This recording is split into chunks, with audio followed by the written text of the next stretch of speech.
Welcome back to Disc and Ball's Golf Channel, where today we're doing a quick spotlight on probably my favorite straight throwing putter, the Wizard.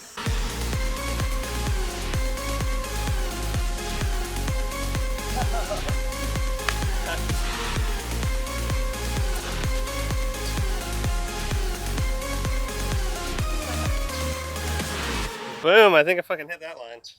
Now the Wizard, it's been around, it's the old classic. A lot of people seem to start with it, but overall I don't see it thrown much. I don't see like the harder plastics, and I see a lot of hype around the Envy, of course, like rightfully so. The Luna as sort of like, you know, when you beat them in, they're just kind of a straight flying putter. But at least here in Texas, you almost never see hard Wizards being thrown as throwing putters. So just wanted to review, like, just do a quick breakdown of why, especially for the price, I think they're fantastic discs. This is probably the straightest one I've had from, it's a 1-star stamp, but it's, I think it's their glow, like a firm glow plastic. And then the pure white's a little more overstable, I'd say, than the glow. But we'll throw them and kind of show why they are so good as a straight throwing putter. Okay, so we're at about 175 feet. Throwing to 18's basket here at Ingleside Red. Dude, this should be just about a full standstill.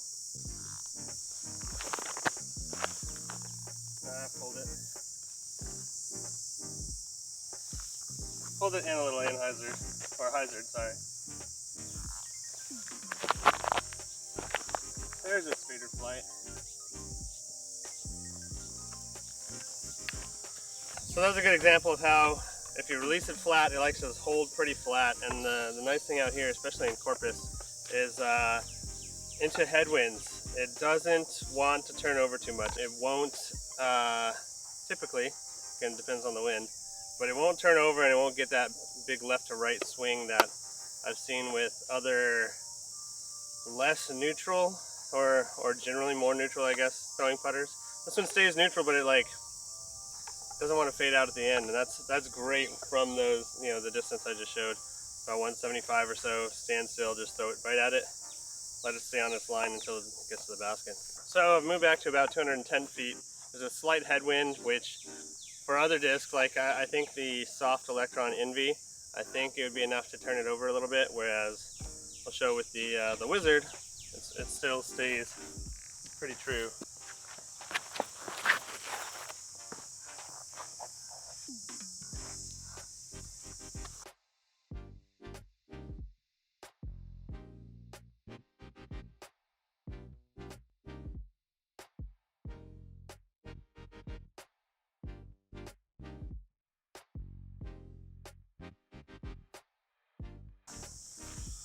And then I think this pure white is a little more overstable than that glow one. So we'll see if it tries to fade out a little bit at the end. A little bit more, yeah. Both of those are inside of 20 though, so from 210, like, that's crazy reliable. Okay, one last thing, moved back to about 250, 260-ish feet. And we're just gonna full send it through the gap. I think 250 about is my max range on a full send with the Wizard. So I guess I'll be able to test that here, but yeah, even full send, the key is like it doesn't turn over. At least it hasn't been. This one's getting a little beat up. Trying to get through this gap too without hitting the fence.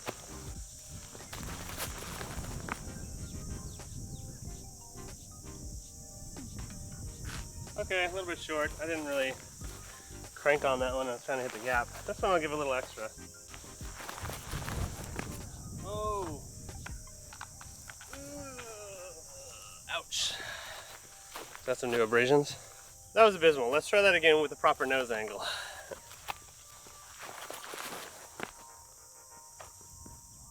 A little high. It's so straight. I just pulled that one. It's on me.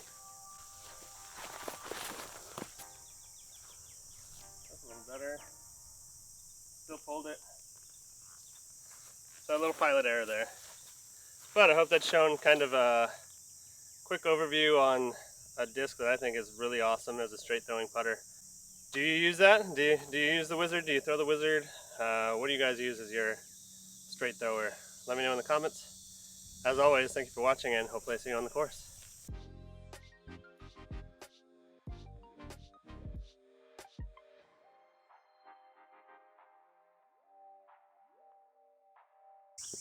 Dude, this should be just about a full standstill.